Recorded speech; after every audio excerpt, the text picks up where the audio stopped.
Med večjimi posegi so tako dela na lokalni cesti do vasi Osrečje, pojasnjuje škocjanski župan. Gre za samo sanacijo, gre za razširitev, gre tudi seveda tudi za nekaj propustov. Skratka, ta cesta je dotrajna, stara več kot 30 let.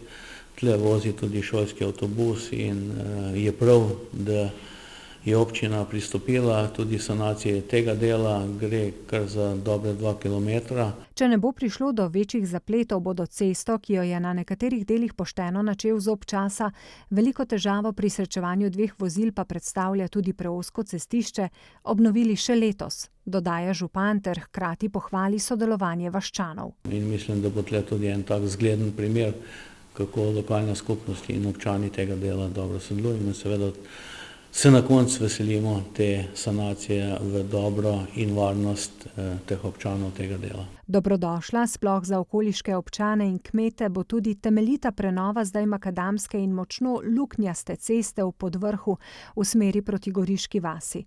Ker cesta poteka po zasebnih zemljiščih, bo najprej potrebna geodetska odmera, pove župan. Zato pa seveda si želimo, da bi tudi ta del posanirali in preasfaltirali, tudi iz razloga, ker vsako leto tu poteka kolesarska dirka za pokal občine Škocjan oziroma za Knobleharjev pokal, tako da lansko leto je bilo kar nekaj poškodb na tem delu. Za cesti do Osrečja in v Podvrhu občina v proračunu zagotavlja dobrih 260 tisoč evrov, dejanska vrednost prenove pa bo znana po opravljenem javnem naročilu. Zaradi zagotavljanja ustrezne varnosti bodo letos obnovili tudi most v Mačkovcu.